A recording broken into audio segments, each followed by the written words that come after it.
Today, my friends, we're going to the circus, the Dior holiday circus. The collection is finally here and I have all of the details for you. I have both of the eyeshadow palettes, one of the blushes, a sequin liquid lipstick, and a nail polish to review for you guys in natural light with no filters. And as always, I'm going to be sharing my brutally honest thoughts on whether any of these items are actually worth it and what maybe you should be buying instead. Let's get into it. And I'm going to kick things off with the eyeshadow palette, starting off with the one that I have on my eyes today. This one is called Plum Parade. This one is a beautiful mixture of like plummy purple tones. There's also a silver in there, which provides a really beautiful bright contrast with the rest of the more colorful tones. This is a very monochromatic palette. There are many shades of purple in there, but I do feel like it's a little bit more unique than what I've seen from a lot of other brands because it does tend to have a more cool undertone. It's more of like a bluey purple as opposed to like a red undertone purple, which I very much appreciate. If you take a look at the swatches right there, you will see that these shades, they're rather pigmented. They're bright, but there's also like a sophisticated richness to them. They are more on the metallic side. It is a holiday palette after all, but you will see right there in the natural light, there's really no glitter in this palette. It's not super glittery, but it is quite pigmented and quite metallic. And I mean, it goes without saying, the design on these palettes is so sweet, absolutely beautiful, makes a really great gift. I will mention, however, and I know most of you know this, but just in case you don't, it is an overspray. This is what the palette looks like after you use it,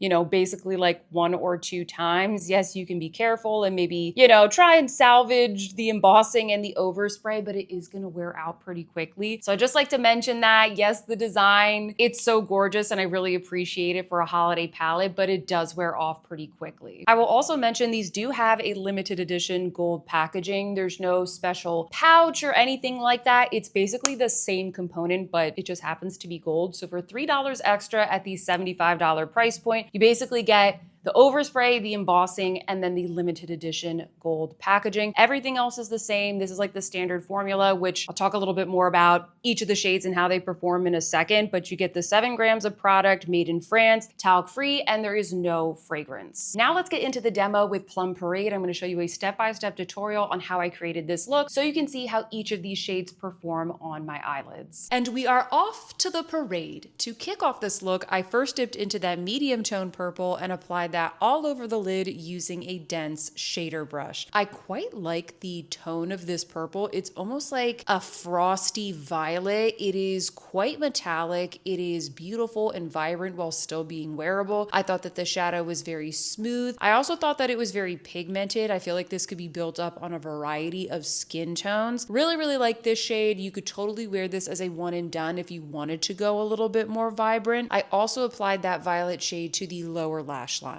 Next, I went into the lighter purple shade in the palette, which is almost like a lavender. This is also very beautiful, very smooth. I kind of wanted it to contrast a bit more with the other purple shade that I had just applied. You can tell there that it's lighter, but I wanted a bit more of a contrast. Nonetheless, I do think it's good that they included this lighter shade in the palette because I think if you wanted to create, you know, just like a more subtle look, maybe for work or something like that, you could easily use this lightest shade all over the eye, maybe along with the silver. Then I went into the beautiful plum shade in the center of the palette and I applied that to the crease with a fluffy brush, just adding a little bit more depth to this look. This shade is dark, or it appears so in the palette, and you can definitely build it up, but it's not so pigmented and so intense that you can create a soft look with it. I feel like if you use a fluffy brush, it diffuses out along the eye very nicely. Now, this isn't a true matte formulation. It's a little bit more of a satin. So I think that also adds to the softness of this shadow. Then I went into that sort of deep eggplanty shade in the corner of the palette. Now, this is actually a matte. And so this is the shade that I'm going to use to smoke out the look a little bit. You can definitely build this shade up. I think the pigmentation is there. I didn't notice any patchiness. It was very easy to blend. I was just building it up on the outer corner softly, not super intensely, with a little pencil brush and then kind of blending it upwards into the crease. And since this is the deepest and most pigmented shade in the palette, I also used that same eggplant purple to create a winged line using my little liner brush. And lastly, I used that beautiful silver shade to highlight the entire look just on the inner corner, blending it along the lower lash lash line, the center of the eye. I just love the way this beautiful silver contrasts with the plummy and eggplant tones in the rest of the palette. I also feel like the silver, it gives it a little bit more of like a festive vibe. It makes it slightly more holiday. And this is the final look, friends. Comment down below. Let me know what you think. Personally, I love monochromatic looks, so I really like the way that this came out, and I also felt like it was very easy to create. So final thoughts on Plum Parade. I think overall, it's a really beautiful palette. If you like purple, I think you're really going to enjoy this. I think it's a little bit different than what we typically see for holiday, and I very much appreciate that. The past couple of years, I feel like Dior, they keep doing like silvers and golds with like a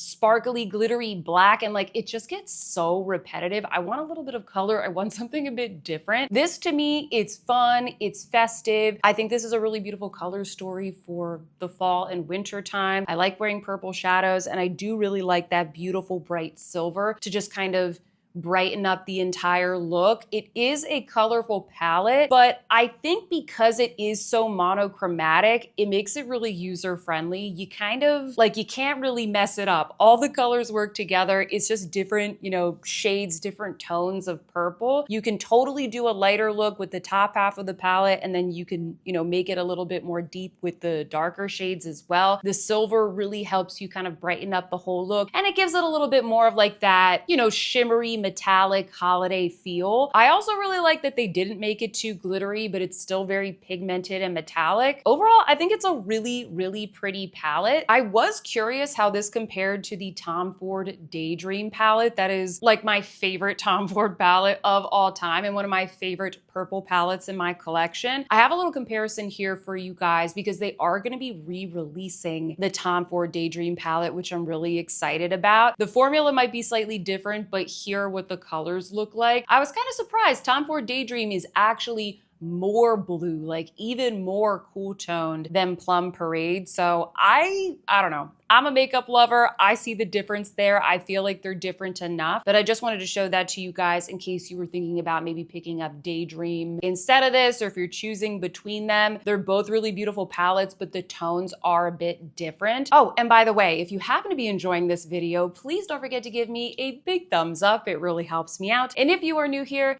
maybe consider subscribing to my channel. My name is Sophia, and I upload new videos just like this every single week, all about accessible luxury beauty and style. I love luxury beauty, and I do a lot of new makeup reviews here on my channel every single month. I film all of my beauty videos in natural light with no filters, and I only like to recommend the very best products to my subscribers that make them feel luxurious every single day. So if that sounds good to you, hit that subscribe button to join our fam. We seriously would love to have you. And as a reminder, I'm gonna have a shopping guide down below on where you can purchase all of these products, especially during this time of year with all the holiday releases. They sell out on one site, they become available on another. So I will have a fully updated shopping guide listed in the description box down below or on the shopping button on the screen. Moving along, next up we have Fiery Circus. Why is the circus on fire? I don't know, friends. I don't know. Do I want to go to this circus? I'm not so sure, but the eyeshadow palette I was excited to try. This one, compared to Plum Parade, is going to be, you guessed it, a warm color story, and warm it is. This features an orange, a red, we have a shimmering gold, a kind of like brownie rose neutral color, and also a pearly pink. And just like Plum Parade, I would say this is decently pigmented as well. There's no glitter here. This is all either like mattes, metallics. There's no topper shades in here, although you do have that little pearly shade to kind of add a highlight to the inner corner, etc. So let's get into the look that I created with Fiery Circus. Starting off this look, I first dipped into the brownie rose shade and I applied this all over the lid. This has kind of like a soft satiny type of finish, not super metallic, not glittery. It's definitely my favorite shade in the palette. I think it's really beautiful and kind of unique as well. I feel like this shade I could wear all over the lid as a one and done. Looks really beautiful just by itself or with a little bit of maybe a highlight in the inner corner. Next, I went into the shimmering gold in the center of the palette and I applied that to the inner half of the eye with a little flat brush. Now this shade definitely has more of a shimmery finish compared to the rosy brown. It just pops a little bit more. I think it works really well layered on top of the other shades. You could wear it all over the eye, but at least for me, I think it's a bit too shimmery. I like it more so as like a topper or a way to brighten up the inner corner or the inner half of the eye. Then I went into the orange shade using a wispy crease brush and I applied that to the crease, just kind of gently blending around the rosy brown, adding a little bit more of warmth and vibrancy to the look. I don't think that this shade is super duper pigmented where it's going to be extremely overpowering. This is Dior. The shades are pretty subtle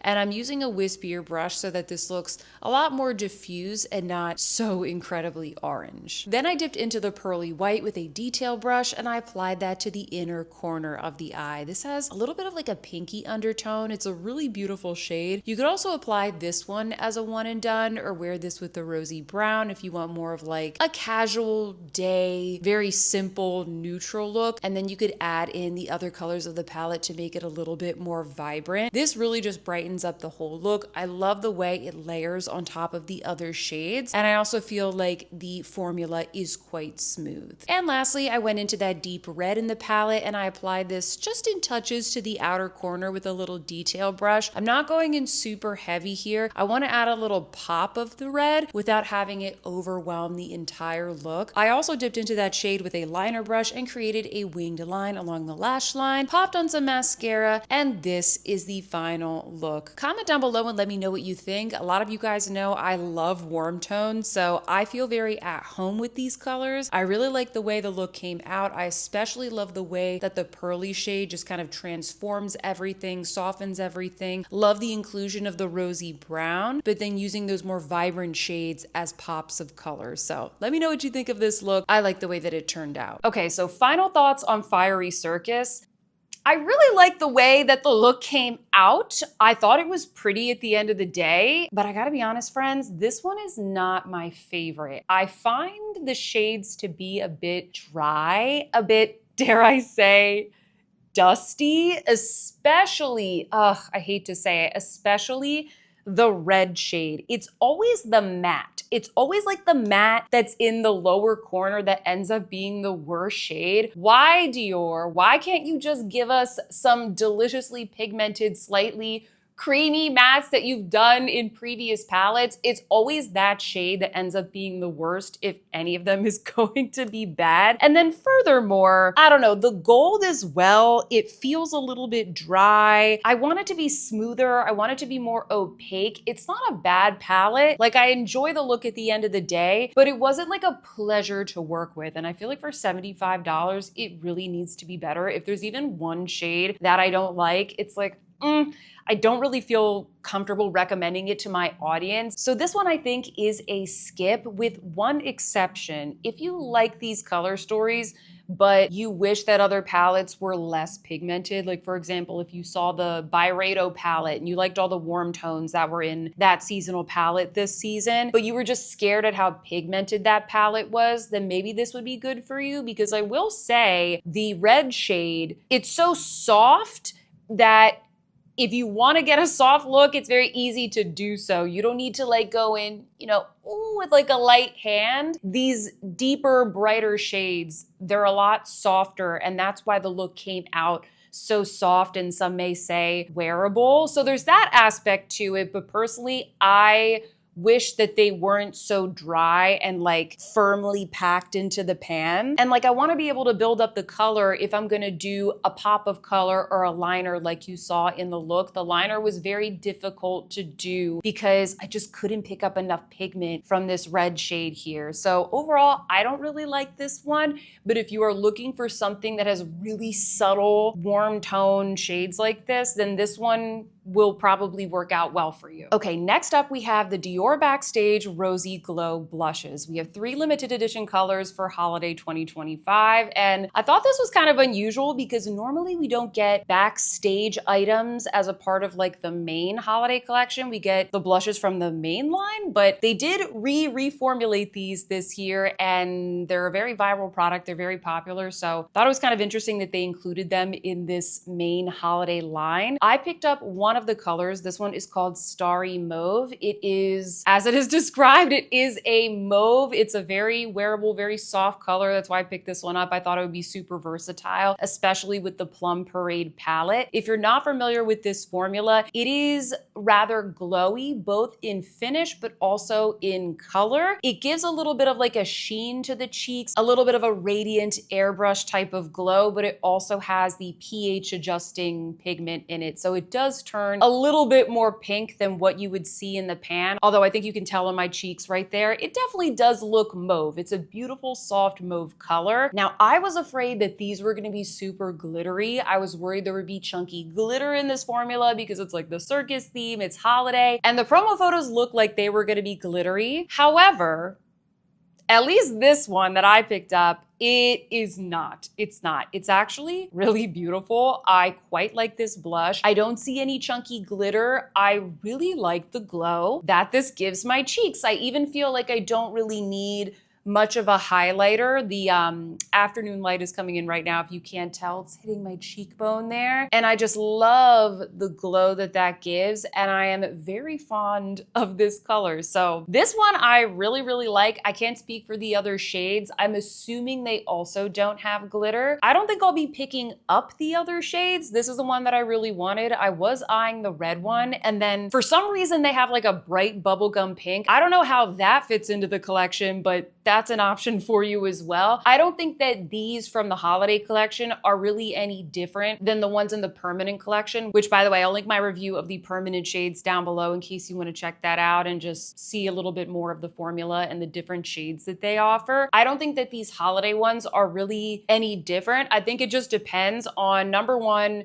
do you enjoy this formula in general? And number two, do you like any of the limited edition shades that are being offered? Next up, I have the Rouge Dior Sequin Liquid Duo. These are liquid lipsticks, sparkly liquid lipsticks, and then you have the gloss on the other end. I also thought that this release was kind of unusual because this is not a product that they currently make. This is a new product. Correct me if I'm wrong, guys.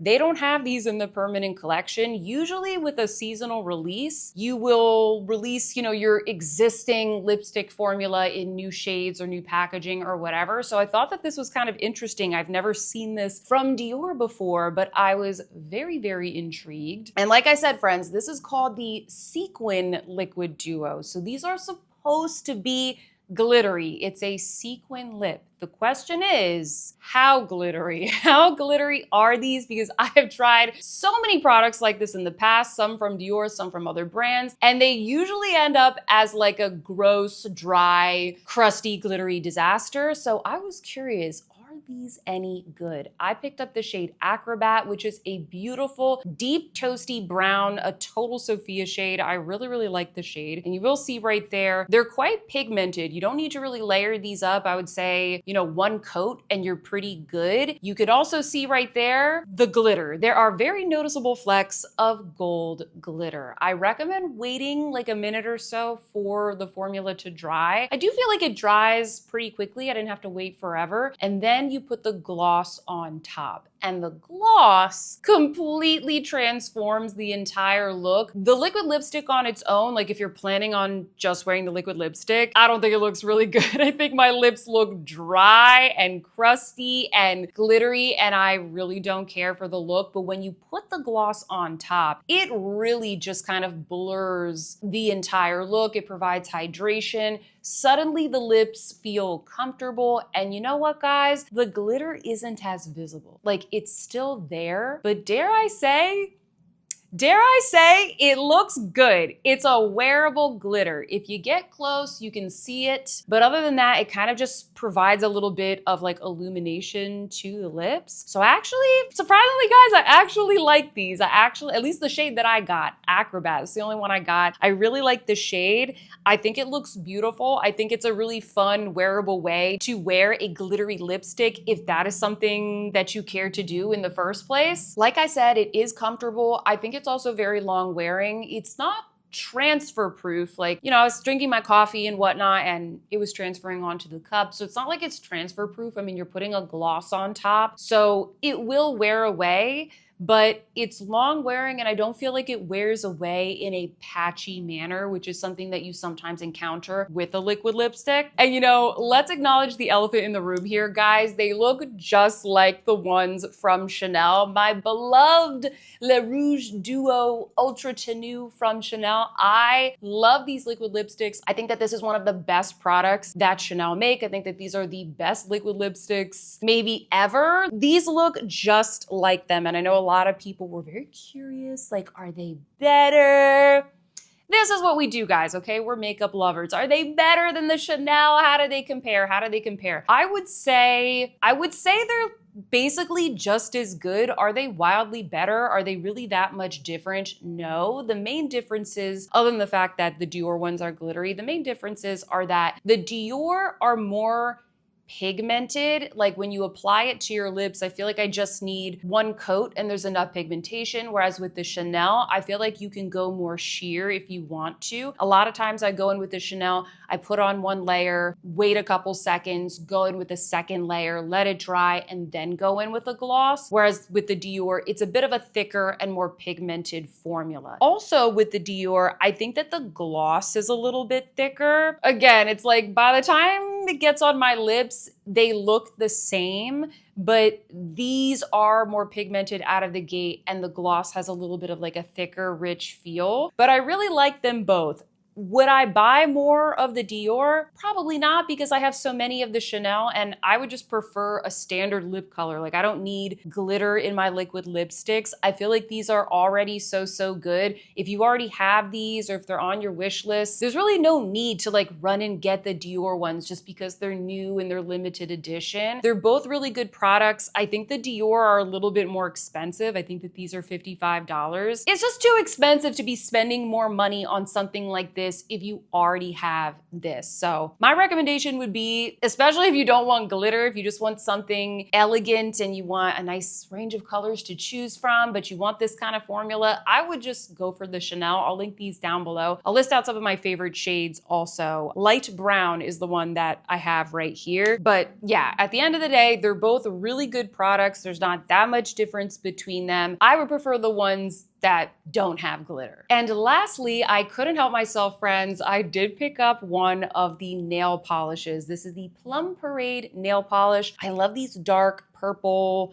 plummy eggplant types of tones. And this one I think is really beautiful. It does come in the limited edition packaging, which basically just means that it has a gold cap. And what I want to mention about this is that, because it's kind of hard to tell on the website, it's not like a flat purple. There is quite a bit of shimmer to this. So if you wanted something that was more metallic, if you want something kind of festive, I think this is a really beautiful color for fall and winter. Oh, I can't wait to put this on my toes. I think it is so beautiful. I also was getting some questions on how this purple polish compares to the one from the Chanel holiday collection. So I'll just show you right there. They are quite different. The one from Chanel is not shimmery at all. It's just a flat color. Do you see the shimmer there from the Dior? I think you can tell right there on camera. I'm like trying to shift it there so you can see how it shimmers in the light. The Dior is more of a plum. And then the one from Chanel, this is actually more blue. It's kind of like a blue denim blue. I think that the Chanel one is more unique, but it's also, you know, it's a little bit more of like an unusual color. I heard that this one has been very popular. At least that's what the ladies at the Chanel boutique told me. I think this is really popular because it's a more unusual shade, whereas the Dior one is a bit more classic. So if you're deciding between them, that's how I would think about it. So final thoughts on this collection. I think it's really pretty. I think it is a solid holiday collection from Dior. I very much appreciated that they played around with color a little bit more this time. I feel like a lot of times it's like gold and silver, and we've seen that before. We see it every single holiday. I feel like this is a little bit more unusual, but still wearable and very user-friendly for sure. I have no idea why it's a circus theme. I really don't get it, guys, but They've incorporated the Dior star, which is like a house code and things like that. So whatever, it's festive, it's fun. I very much appreciate it. My top picks would be the Plum Parade eyeshadow and specifically the Starry Mauve blush. Those are my favorite products from the collection. But overall, I think they did a really good job and I think this collection is gonna be very, very popular. Comment down below and let me know, what do you think of this collection? Did you pick up any of the pieces? Are you skipping anything? If you like this video, please don't forget to give me a big thumbs up and subscribe, or better yet, go watch another video. Up next, I have my 5 best and 5 worst products from Dior Beauty. I'll see you there.